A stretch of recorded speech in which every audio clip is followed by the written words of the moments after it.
Disebutkan bahwa di dalam langit itu banyak rahasia, dan rahasia yang paling besar adalah keberadaan Allah Subhanahu wa taala di atas langit. Ini rahasia yang paling besar. Dahulu di zaman Nabi sallallahu alaihi wasallam ada Bani Tamim datang menemui Rasul dan ingin masuk Islam tapi minta imbalan. Akhirnya Rasul menolaknya. Masuk Islam kok minta imbalan? Itu mana ceritanya? Akhirnya kemudian datang lagi kelompok dari Yaman, kabilah dari Yaman. Mereka ingin masuk Islam tanpa imbalan, karena memang betul-betul ingin mendapatkan hidayah Islam. Dan mereka mengatakan, ya Rasulullah, betul-betul kami ingin mendalami Islam, tapi ada satu pertanyaan yang mengganjal bagi kami, wahai Rasul. Kemudian mereka mengatakan, ya Rasulullah, aina kana Rabbuna azza wa jal qabla an yakhluqa khalqa. Rasul, di mana sebenarnya Allah itu sebelum menciptakan makhluknya? Sebelum ada arsy, sebelum ada kursi, sebelum ada Baitul Ma'mur, sebelum ada langit, sebelum ada apa-apa, sebelum ada bumi, di mana Allah Subhanahu wa taala? Akhirnya kemudian Nabi SAW mengatakan, kana fi amain ma tahtahu hawa wa ma fawqahu hawa thumma khalaqa arsyahu 'alal ma'. Maka Rasulullah SAW mengatakan, Allah itu ada di ama. Apa sih ama itu?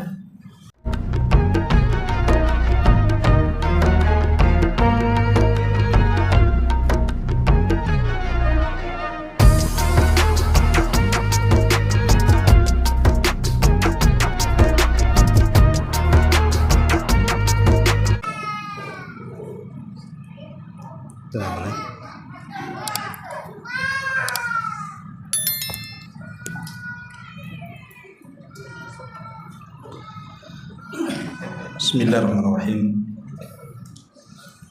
Assalamualaikum warahmatullahi wabarakatuh. Alhamdulillah wassalatu wassalamu ala Rasulillah wa ala alihi wa sahbihi wa mawalah wa la haula wa la quwata illa billahi wa ba'd. Alhamdulillah, di malam ini kembali kita duduk bermajlis ilmu, dan salawat serta salam tentunya kita hadiahkan kepada Rasul kita, Nabi besar Muhammad sallallahu alaihi wasallam. Kita lanjutkan kajian kita, masih membahas tafsir surah Al-Mulk. A'udzubillahi minasyaitonirrajim. Bismillahirrahmanirrahim. Alladzi khalaqa sab'a samawatin tibaqa ma tara fi khalqir rahmani min tafawut farji'il basaru hal tara min futur thumma rji'il basara karrataini yanqalibu ilaikal basaru khasi'aw wa huwa khasir. Walaqad zayyana as-samaa'a ad-dunya bimasabiha wa ja'alnaha rujuman lisyayatin wa a'tadna lahum 'adzabas sa'ir.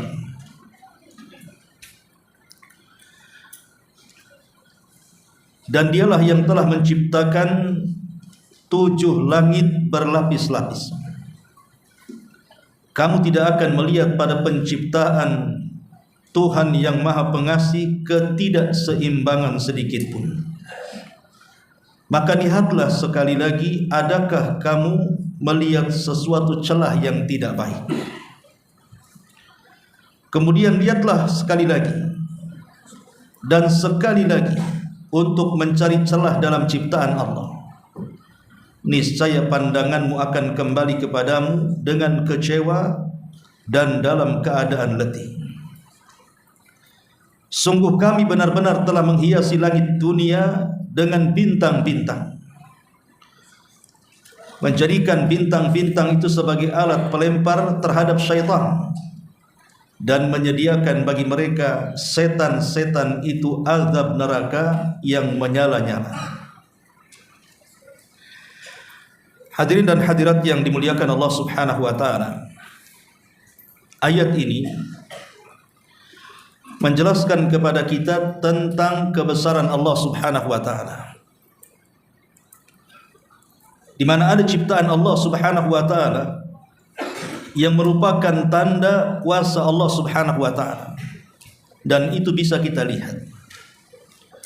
Itulah penciptaan Allah Subhanahu wa taala yang kita kenal dengan langit yang di atas kepala kita. Penciptaan Allah Subhanahu wa taala terhadap langit ini sesuatu keajaiban, karena tidak ada satupun yang sanggup menciptakan langit kecuali Allah.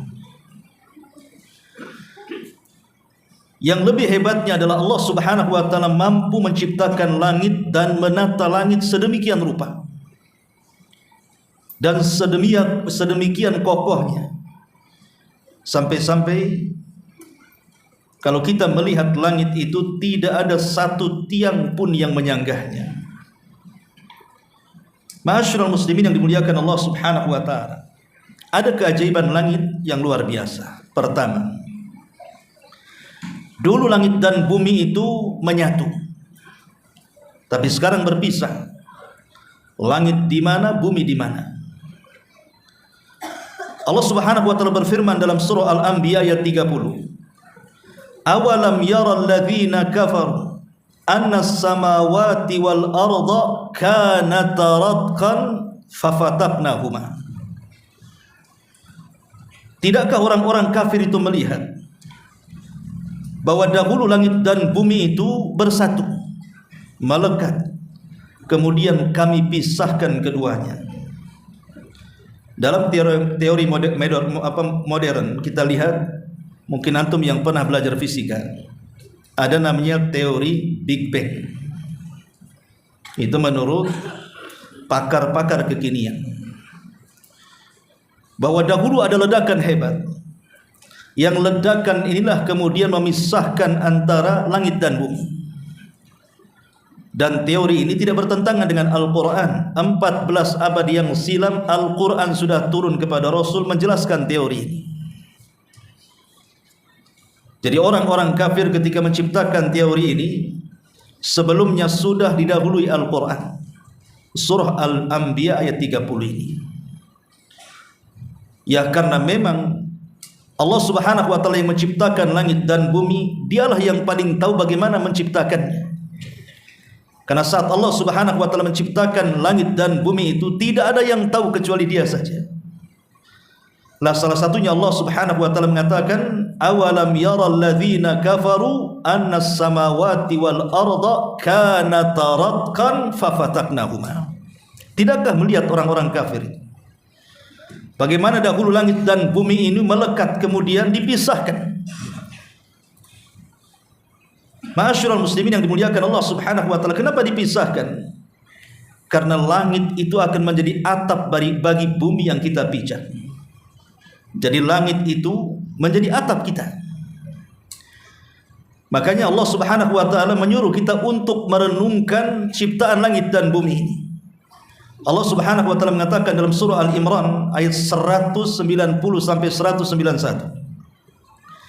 Inna fi khalqis samawati wal ardh wa ikhtilafil laili wan nahar la ayatin liulil albab alladzina yadhkuruna Allaha qiyaman wa qu'udan wa 'ala junubihim wa yatafakkaruna fi khalqis samawati wal ardh rabbana ma khalaqta hadza batilan subhanaka faqina adzabannar.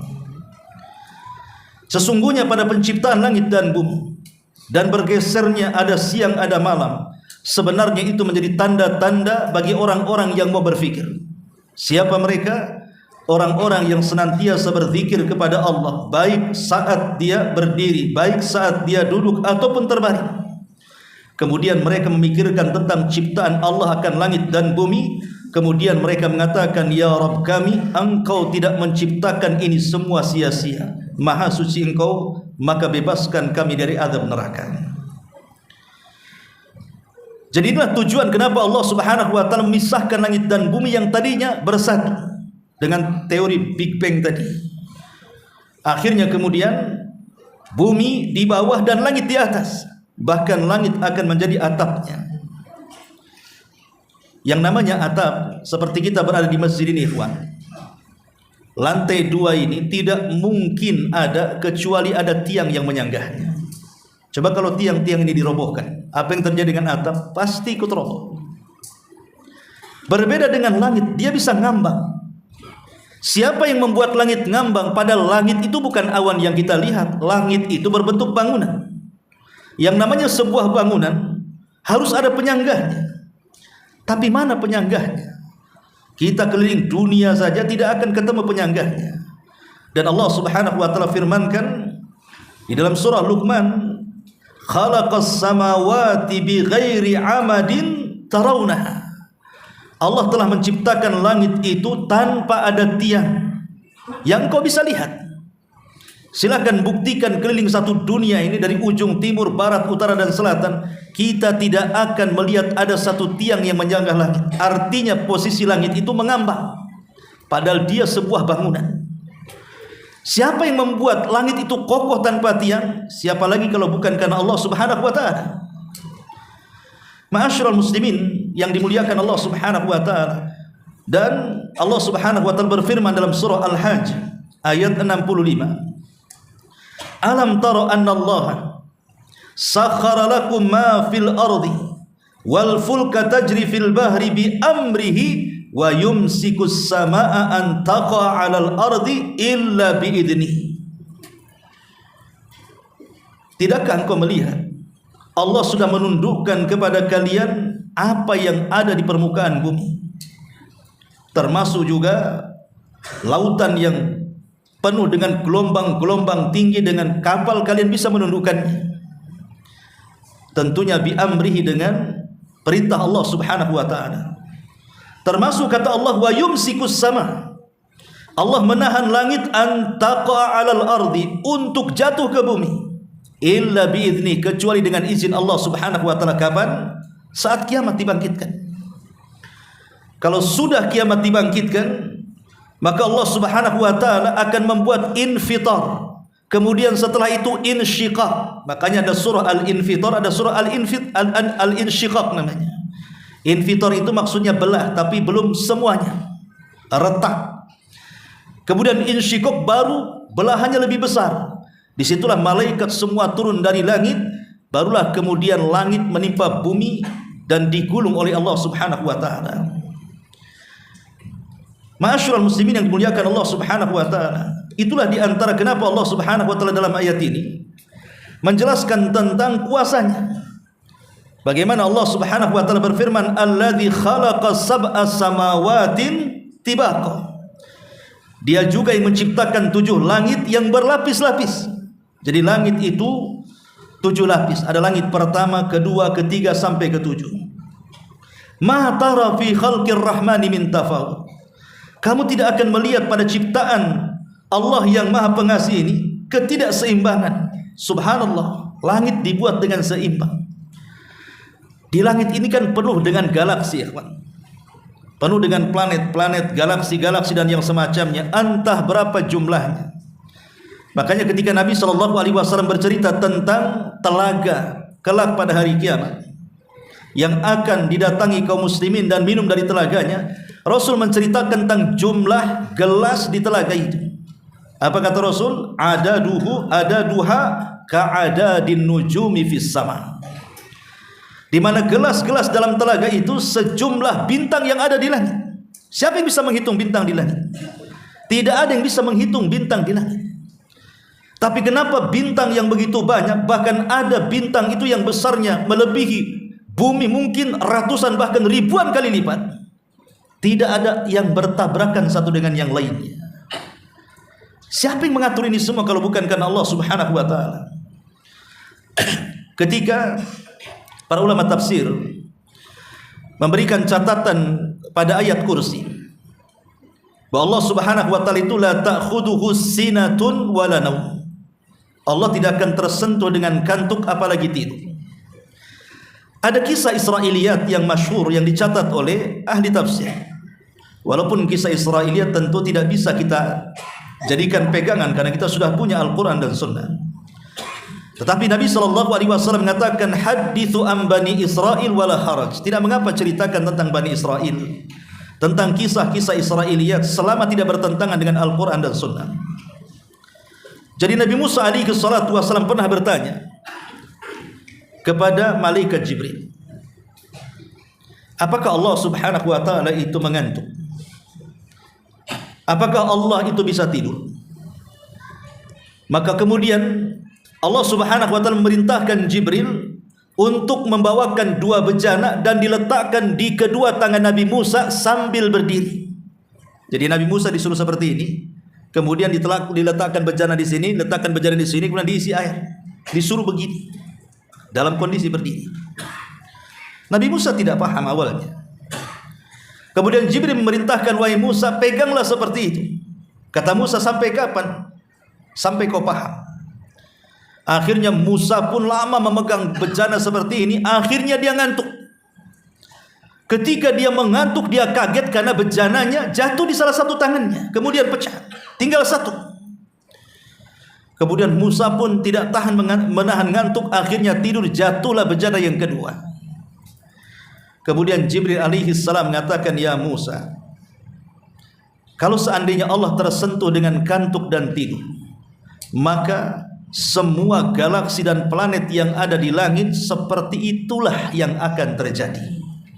Pasti akan bertubrukan satu dengan yang lainnya, pasti akan berjatuhan satu dengan yang lainnya. Kalau Allah sempat ngantuk, kayak seandainya antum tidur, kemudian nyetir, ngantuk sajalah, ngantuk berat ketika nyetir, nabrak nggak tuh? Saya pastikan bangun ditanya mungkar nakir, ya, langsung kecelakaan. Orang tidur tidur dia nyetir, apa nggak guling-guling dia? Lah itu logika. Seandainya seorang yang ngantuk saja dia mengendarai sesuatu, apa nggak kecelakaan? Lah bagaimana Allah subhanahu wa ta'ala kalau sampai dia ngantuk apalagi tertidur, apa nggak tabrakan satu planet dengan yang lainnya? Kiamatlah dunia ini. Tapi Allah subhanahu wa ta'ala, ma tara fi khalqir rahmani min tafawut. Jadi ciptaan Ar-Rahman yang Maha Pengasih itu betul-betul terdapat keseimbangan. Tidak ada yang bertubrukan satu dengan yang lainnya. Ma'asyiral muslimin yang dimuliakan Allah Azza wa Jalla, berbeda dengan manusia. Contoh umpamanya pesawat di atas langit. Jalan yang paling lebar itu langit. Tapi ada juga kecelakaan tabrakan pesawat itu. Padahal jalan selebar-lebarnya loh ya. Ya karena pesawat yang menciptakan bukan Allah. Kalau Allah subhanahu wa ta'ala menciptakan, tidak mungkin tabrakan. Karena Allah kalau menciptakan sesuatu pasti akan ada keseimbangan di situ. Sebagaimana ayat ini.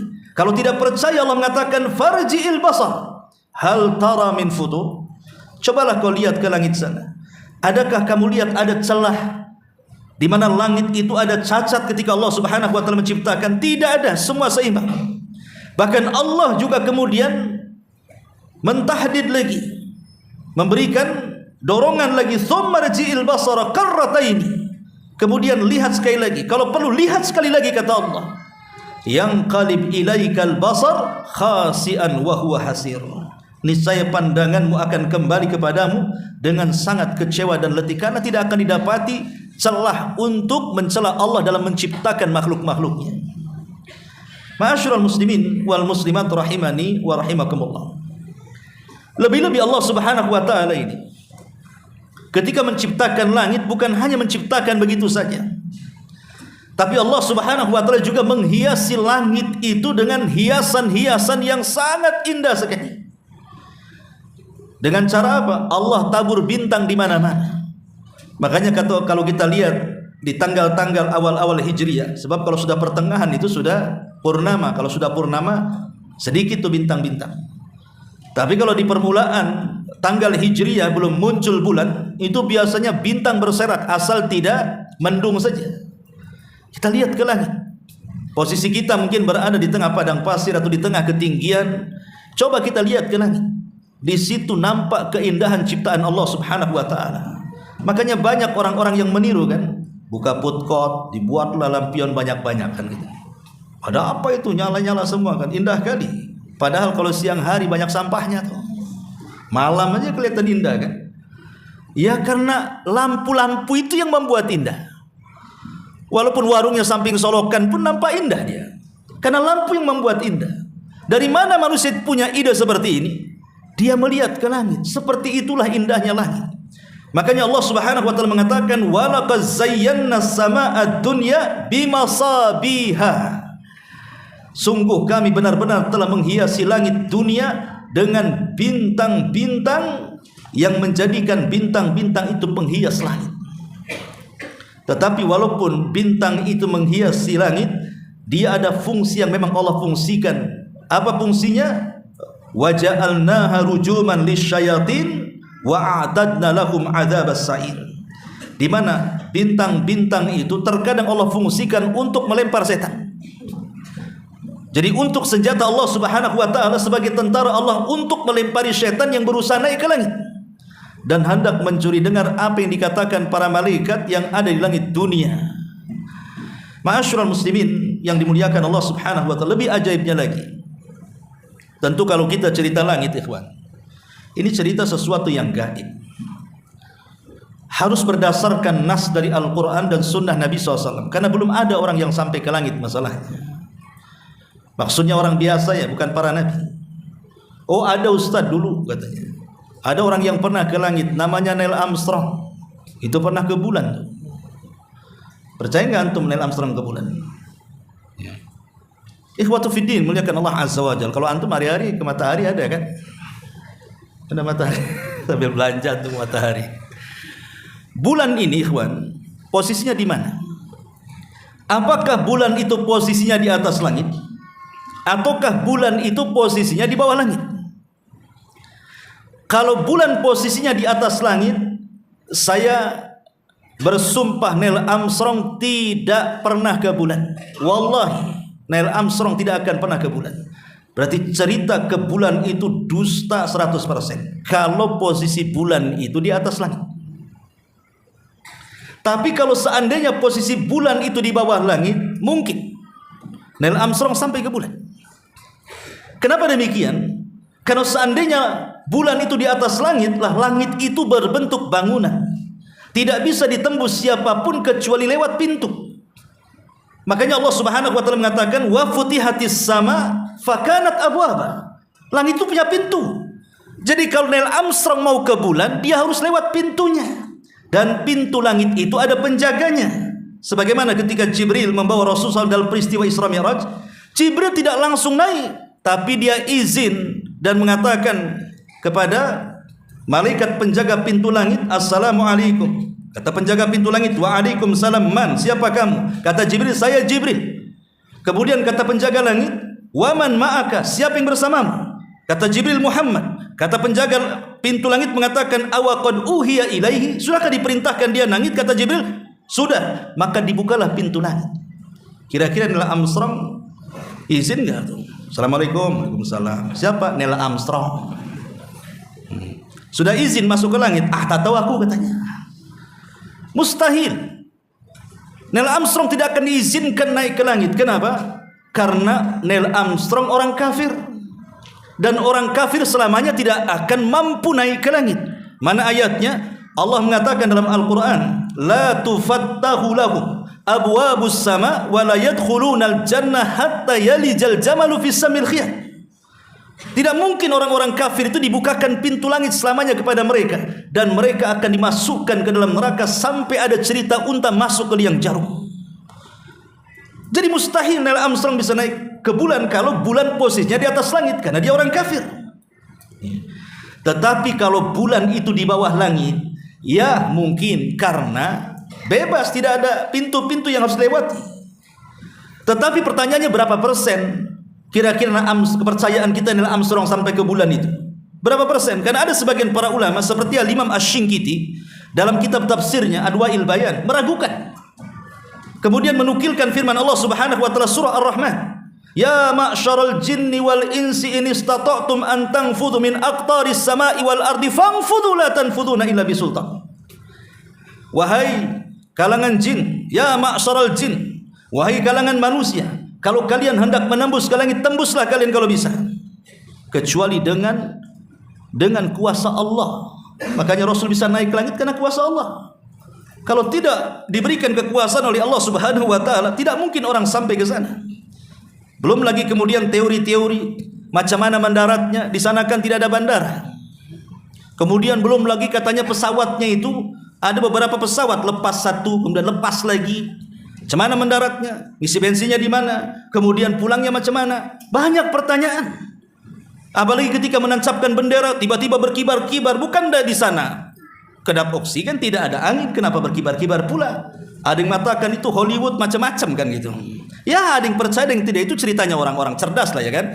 Para penemu, mungkin orang-orang NASA sana, kita tidak paham, tidak sampai ke sana. Tapi yang ingin saya katakan bahwa kalau kita cerita tentang isi langit ini perkara gaib, harus dengan wahyu. Seperti mamanya Nabi SAW dalam peristiwa Isra Mi'raj, bagaimana beliau menyingkap isi daripada langit. Ya, kita yakin karena Rasul yang mengatakannya. Dan Nabi SAW tidak mungkin mengucapkan dengan hawa nafsunya, pasti diucapkan wahyu yang diwahyukan kepadanya kan itu. Dan dia melihat dengan kedua matanya dan bersabda atas wahyu yang diwahyukan kepadanya, sehingga apapun yang diceritakan Rasul, apakah masuk di akal atau tidak masuk di akal, maka kita wajib mengatakan sami'na wa ata'na. Seperti mamanya Nabi menceritakan di langit pertama itu ada namanya Baitul Uzza. Apa Baitul Uzza itu? Baitul Uzza itu tempat penyimpanan Al-Quran. Ketika Allah Subhanahu wa taala mengatakan inna anzalnahu fi lailatul qadar, sesungguhnya kami turunkan Al-Quran di malam Lailatul Qadar. Apa maksudnya di sini? Ada yang mengatakan maksudnya ketika Allah turunkan lewat malaikat Jibril Al-Quran yang di Lauhil Mahfuz itu diletakkan di Baitul Uzza di langit pertama. Kapan? Pada malam Lailatul Qadar.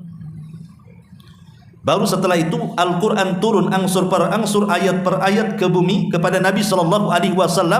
Dan itu terjadi di bulan Ramadan. Dan ayat yang pertama adalah surah Al-Alaq. Iqra bismi rabbikal ladzi khalaq. Jadi sana ada Baitul Uzza. Ya, kita yakinkan Nabi SAW yang menceritakannya. Kemudian dalam peristiwa itu Nabi SAW berjumpa dengan siapa? Dengan Nabi Allah Adam alaihi salatu wassalam. Kemudian Jibril mengatakan salim ala Adam, ucapkan salam kepada Adam. Maka Rasul mengatakan assalamualaikum ya Adam. Maka Adam mengatakan waalaikumsalam warahmatullahi wabarakatuh. Marhaban bi abdin salihin wa abdin salih. Selamat datang wahai hamba Allah yang saleh dan anakku yang saleh. Nabi SAW berjumpa dengan Adam, dan Adam tinggal di langit pertama. Kemudian naik lagi ke langit kedua. Berapa jarak langit pertama kedua? Dalam riwayat disebutkan dari Abdullah atau dari Abbas ibn Abdul Muttalib radhiyallahu anhu. Dia bercerita, kunna julusan ma'a Rasulillah sallallahu alaihi wasallam bil Batha, famarrat sahabatan faqala Rasulullah sallallahu alaihi wasallam atadruna ma hadha? Qala qulna as-sahab. Qala wal muznu. Qulna wal muznu. Qala wal anan. Qala fasakatna. Diriwayatkan dari Abbas ibn Abdul Muttalib radhiyallahu an, beliau berkata, satu ketika kami sedang duduk bersama Nabi sallallahu alaihi wasallam di Batha, maka lewatlah segumpal awan di langit. Kata Rasul, tahukah apa yang menggumpal di langit itu? Maka sahabat mengatakan, itu awan wahai Rasul. Itu awan. Ya. Kemudian beliau berkata, awan disebut juga al-muzan dan anan. Kemudian Nabi SAW mengatakan, hal tadruna kam bainas sama'i wal ardi? Tahukah kalian jarak langit dan bumi itu? Qala, maka Rasul mengatakan, perawi mengatakan, qulna Allah wa rasuluhu a'lam. Kata perawi, para sahabat mengatakan Allah dan Rasulnya yang tahu. Maka Rasul mengatakan, bainahuma masiratu khamsimi'ati sanatin. Min kulli sama'in ila sama'in masirata khamsimi'ati sanatin. Kata Nabi SAW, jarak langit dan bumi seperti jarak perjalanan 500 tahun. Jarak antara satu langit ke langit berikutnya juga sama, sejarak 500 tahun. Dan riwayat ini walaupun dilemahkan para ulama, ada asar dari kalangan sahabat seperti Abdullah bin Mas'ud radhiyallahu anhu juga mengatakan seperti itu. Tapi yang jelas bahwa bagaimana jarak yang begitu jauhnya. Dari bumi saja 500 tahun perjalanan ke langit pertama. Dari langit pertama perjalanan juga sama 500 tahun perjalanan. Dan begitu seterusnya sampai ke langit sana, ke langit ketujuh. Ini luar biasa ikhwatul fillah, bagaimana Allah Subhanahu wa taala menciptakan langit berlapis-lapis dengan jarak yang segitu jauh. Siapa yang bisa menembusnya? Tidak ada yang bisa menembusnya kecuali atas kuasa Allah Subhanahu wa taala. Ma'asyiral muslimin yang dimuliakan Allah Subhanahu wa taala. Disebutkan bahwa di dalam langit itu banyak rahasia.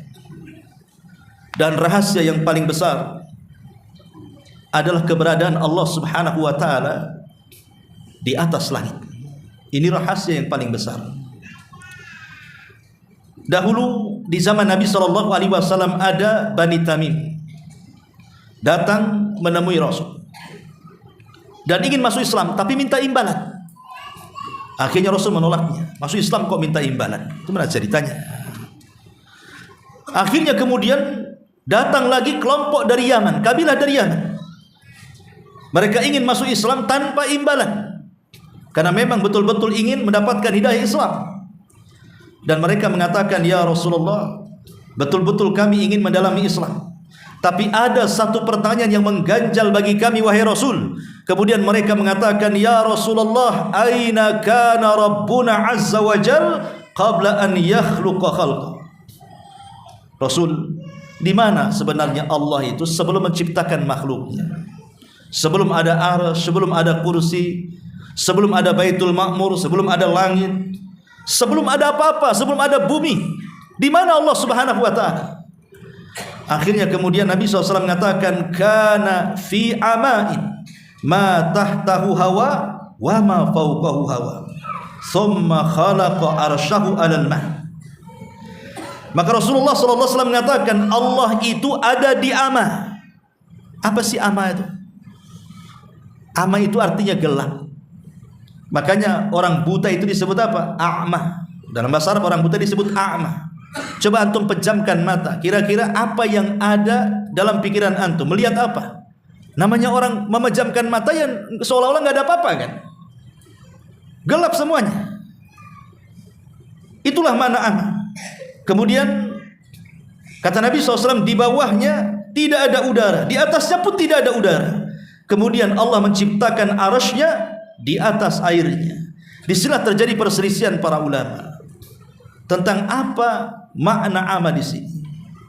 Makanya Al-Qadhi Iyad rahimahullahu taala dia mengatakan, al-muradu bil amah ma la taqbaluhu al-awhamu wa la tudrikuhu al-uqulu wal afhamu, abbara an adamil makani bima la yudrak wa la yutawahham wa an adami ma yahwihi wa yuhitu bihil hawa fa innahu yutlaq wa yuradu bihil khala alladhi huwa ibaratun an adamil jismi liyakuna aqrab ilal fahmi sami. Kata Qadhi Iyad, dia mengatakan yang dimaksud ama di sini adalah sesuatu yang tidak bisa diterima oleh imajinasi, bayangan, hayalan, ya, dan tidak bisa digapai oleh akal secerdas apapun.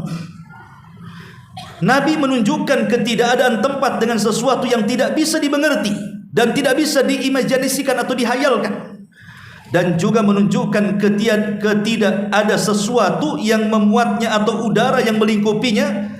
Istilah ini secara mutlak dimaksudkan pada satu kekosongan murni, khala, yang merupakan istilah bagi ketiadaan materi. Hal ini agar lebih mudah dimengerti oleh para pendengar. Intinya tidak ada siapapun, tidak ada makhluk apapun kecuali Allah saja. Adapun Allah di mana, wallahu a'lam. Rasulullah mengatakan fil ama. Ada yang mengatakan makna ama itu maksudnya tidak ada yang mendahului Allah dan tidak ada yang siapapun yang menandingi Allah saat itu. Huwal awwal wa laysa qablahu syai' wa huwal akhir wa laysa ba'dahu syai'. Dia yang awal, tidak ada yang mendahului, dan dia yang akhir, tidak ada yang setelahnya. Itulah ama maknanya. Ma'asyiral muslimin yang dimuliakan Allah Subhanahu wa taala. Tapi setelah itu Allah menciptakan tiga makhluk yang diperselisihkan para ulama yang ada di atas langit itu. Pertama arsy, yang kedua lautan, dan yang ketiga qalam. Mana yang lebih dahulu? Ya. Sebagian para ulama mengatakan bahwa Allah pertama kali menciptakan itu adalah qalam. Jadi sebelum Allah menciptakan makhluk, qalamlah yang pertama kali diciptakan Allah. Kemudian Allah mengatakan, ya qalam, catatlah segala sesuatu yang akan terjadi. maka kolam pun mencatat semuanya yang Allah diktekan kepadanya sampai tintanya habis, sementara ilmu Allah belum tercatat semuanya. Kemudian diletakkan di Lauhil Mahfuz catatannya. Ini menurut Imam Ibnu Jarir dan Ibnu Jauzi. Tapi ada yang mengatakan bukan kolam yang pertama, tapi yang pertama adalah arasy. Itulah yang pertama diciptakan Allah Subhanahu wa taala, dan ini pendapat yang dikuatkan oleh Imam Ibnu Taimiyah rahimahullahu taala dan juga muridnya Imam Ibnul Qayyim. Dan ini banyak dikuatkan oleh para ulama mutaakhirin seperti Syekh Utsaimin dan yang lainnya, mengatakan bahwa yang pertama kali diciptakan Allah arsy. Kemudian ada yang mengatakan bukan, tapi yang pertama diciptakan adalah alma. Alma itu artinya lautan di atas langit sana. Di atas langit itu ada lautan, ada air. Ya. Dan ini yang dikuatkan oleh Ibnu Mas'ud dan sebagian ulama salaf, di antaranya Badruddin Al-Aini rahimahullahu taala mengatakan bahwa yang pertama diciptakan itu adalah air. Dari sini terjadi pertentangan para ulama. Tetapi bagi kita, apakah yang pertama kolam, apakah yang pertama itu kursi, apakah yang pertama itu lautan atau air, itu Allah yang lebih tahu tentang itu. Tapi sekali lagi, ulama mutaakhirin dan juga ulama mutaqaddimin, sebagian mereka berpendapat bahwa yang pertama diciptakan itu adalah arsy, baru kemudian lautan, baru kemudian kolam. Dan Allah Subhanahu wa taala di atas arsy-Nya. Baru setelah itu Allah Subhanahu wa taala ciptakan makhluk-makhluk yang lain. Allah ciptakan kursi, Allah ciptakan Baitul Ma'mur, termasuk Allah Subhanahu wa taala menciptakan langit selama 6 hari beserta bumi. Allah mengatakan fi sittati ayyam. Jadi Allah Subhanahu wa taala ketika menciptakan langit dan bumi itu fi sittati ayyam. Sebagaimana Allah mengatakan dalam surah Al-A'raf ayat 54, Inna rabbakumullahu alladhi khalaqas samawati wal ard fi sittati ayyam tsumma stawa 'alal arsy. Sungguh Rabbmu telah menciptakan langit dan bumi ini selama 6 masa, 6 hari. Maksudnya dimulai dari hari apa? Dimulainya hari Ahad.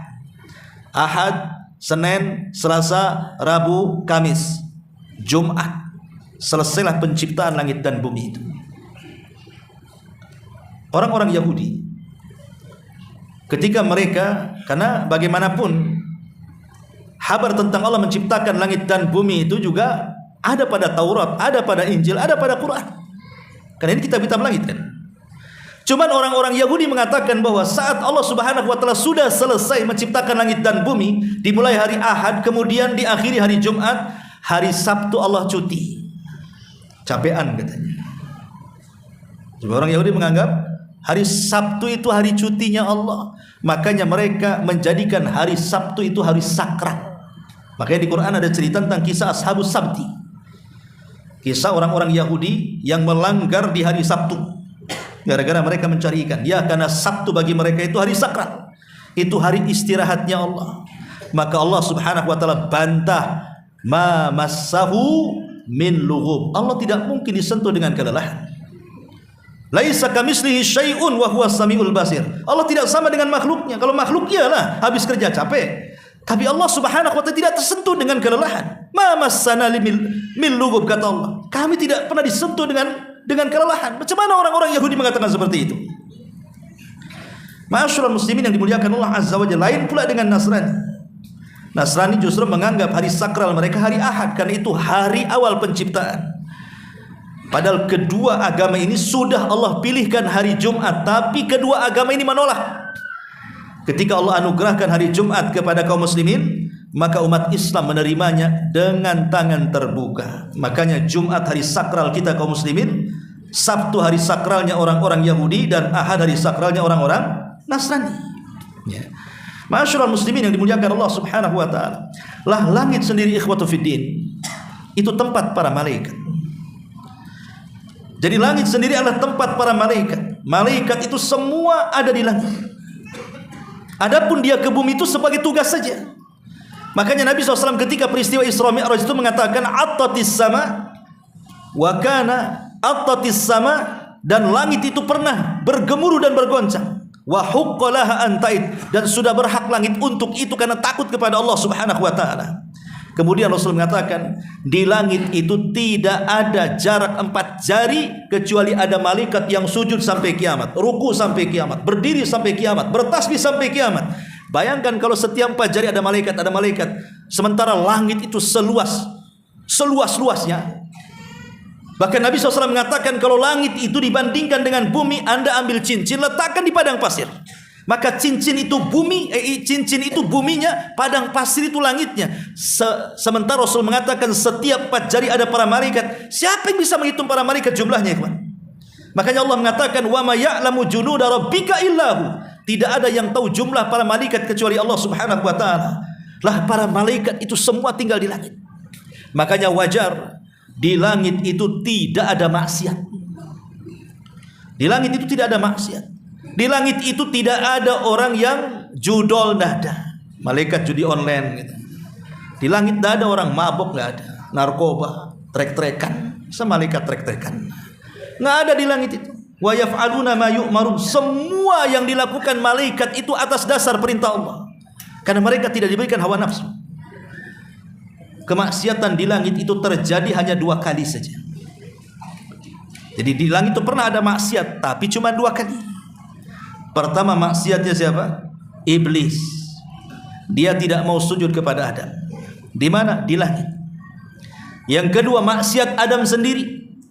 Ketika disuruh oleh Allah Subhanahu wa taala, wala taqraba hadhihi syajarah, jangan kau dekat-dekat pohon kayu ini wahai Adam. Didekati pula, dipegang, temakan pula. Ada kisah Israiliyat, Adam baru sadar setelah buah larangan itu ada di tenggorokannya, kesedak dia, mau dimuntahkan tak bisa, maka jadilah benjol di sini. Antum ada laki-laki benjolan di sini? Nah, tapi Hawa berhasil masuk ke perut dia. Makanya perempuan nggak ada benjolan kayak laki-laki gini. Ini kisah Israiliyat ya. Ya, tapi ada benarnya juga kan gitu. Laki-laki memang ada benjolannya di sini kan. Perempuan nggak ada karena berhasil masuk ke perut. Tapi dengan sebab itulah akhirnya menjadikan wanita itu mengeluarkan darah haid gara-gara itu. Itu kisah Israiliyat ya. Tapi yang jelas bahwa di langit tidak ada maksiat kecuali 2 kali. Dari sini ada kaidah beda dengan di bumi kan. Kalau di bumi kan maksiat aja banyak di mana-mana. Kalau di langit tidak ada maksiat. Di bumi itu yang ibadah sedikit, yang maksiat banyak. Sehingga muncullah sebuah kaidah para ulama. Allahu yuta illa biidni. Allahu yu'sa illa Allahu yuta illa biidni. Allah itu ditaati itu karena izinnya. Dan Allah itu yu'sa illa biilmi. Tapi Allah itu dimaksiati karena pengetahuannya. Apa maknanya? Allah itu ditaati karena izinnya. Allah itu dimaksiati karena pengetahuannya. Ini kaidah, ikhwan. Ya.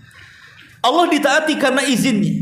Begini, ikhwan, sehebat apapun antum ibadah, anggaplah tidak pernah maksiat kepada Allah Azza wa Jalla. Tidak pernah maksiat walaupun sekejap mata. Hidupnya seperti para malaikat. Salatnya, puasanya, zikirnya, baca Qur'annya luar biasa. Apakah antum menjamin ibadah antum diterima? Tidak ada yang menjamin kecuali karena izin Allah Subhanahu wa taala. Kalau Allah tidak mengizinkan ibadah kita diterima, sampai kiamat tidak akan diterima. Walaupun antum jungkir balik salat. Karena ibadah itu karena izin Allah Subhanahu wa taala. Antum bisa salat tuh karena izin Allah. Kalau Allah tidak mengizinkan, mungkin antum dibuat setruk di rumah sana. Tapi Allah izinkan antum datang ke sini untuk ngaji. Antum bisa sholat isya nanti. Antum bisa lanjutkan dengan darasnya yang lain, bisa menghafal Quran, berzikir dan yang lainnya. Tidak lain kecuali karena izinnya. Tetapi Allah dimaksiati itu karena pengetahuannya. Allah tahu manusia akan bermaksiat, tapi Allah biarkan. Bahkan manusia itu juga tahu dia sedang bermaksiat kan, tapi dia pura-pura tak sedang bermaksiat. Ma'asyiral muslimin yang dimuliakan Allah Subhanahu wa taala, kembali bahwa langit ini makhluk Allah yang luar biasa, dan dia berbentuk bangunan dan ada pintu-pintunya, dan pintu itu tidak mungkin dibuka kecuali karena izin Allah Subhanahu wa taala. Di antara para nabi yang pernah dibukakan pintu langit siapa? Pertama, nabi yang awal-awal ya, Nabi Idris. Sekali lagi ada kisah Israiliyat. Sekali lagi kalau saya berkisah Israiliyat itu jadikan pelezat kisah saja. Tidak usah dijadikan pegangan, hanya melezatkan kisah saja. Idris ini terkenal di zaman itu mengajak manusia untuk kepada kebaikan, karena memang ketika itu dirusak oleh kabilah Qabil sehingga kaum di zaman itu rusak. Maka diutuslah Idris untuk membenahi. Saking semangatnya Idris berdakwah kepada manusia untuk membenahi manusia, maka Allah berikan pahala setiap hari sebanyak orang yang didakwahinya. Makin semangat dia. Kemudian dia takut kalau usianya tidak panjang. Ketika dia berjumpa dengan Jibril, maka dia bicara kepada Jibril, bisa enggak usiaku dipanjangkan? Maka Jibril mengatakan, itu bukan wewenangku. Yang berwenang mencabut nyawa atau tidak mencabut nyawa itu malaikat maut. Sebaiknya kau ngobrol dengan dia. Akhirnya oleh Idris malaikat Jibril diangkatlah Idris kemana? Ke langit. Itulah kemudian pintu langit dibuka, naik ke langit pertama, kedua, ketiga, keempat. Makanya Idris itu pernah berjumpa dengan Rasul dalam hadis Isra Mi'raj di langit keberapa? Keempat. Dan di langit pertama jumpa dengan Adam, langit kedua berjumpa dengan Isa dan Yahya, langit ketiga berjumpa dengan Yusuf, baru langit keempat berjumpa dengan Idris. Ya. Tiba-tiba ketika sampai di langit keempat, rupanya malaikat maut sudah nunggu di situ. Jibril heran, belum dipanggil kok sudah muncul di situ. Kata Jibril, wahai malakul maut, ada masalah apa kau di sini? Dia mengatakan, aku baru saja diperintah Allah untuk nyabut nyawa orang di sini. Aku pikir mana ada orang manusia di langit keempat, katanya. Rupanya Jibril baru bawa Idris ke langit keempat, kan gitu. Yang satu pengen tawar-tawaran supaya jangan dicabut, yang satu pula diperintah untuk nyabut. Itulah kematian. Kalau datang kematian itulah yastakhiruna sa'ata wa la yastaqdimun. Tepat waktunya, tidak mungkin mundur, tidak mungkin maju.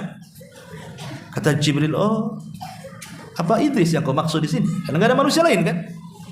Akhirnya dicabutlah nyawa Idris. Makanya dia satu-satunya nabi yang meninggal di langit keempat. Idris alaihi salam. Di sini ada kaidah la yamnaul, ada kaidah apa namanya? Tidak bisa mencegah takdir. Al-hadaru la yamnaul qadar. Al-hadaru la yamnaul qadar. Lari dari kematian tidak bisa mencegah takdir kematian. Ini Idris mau lari dari kematian kan? Mau tawar-tawaran tuh kalau bisa hidupnya agak lama. Tapi takdir kematian datang kepada malaikat maut. Itu namanya orang lari dari kematian tidak bisa mencegah orang takdir kematian. Kayak kemarin lah di masa corona. Banyak orang yang tidak mati corona, mati ketabrak di jalan.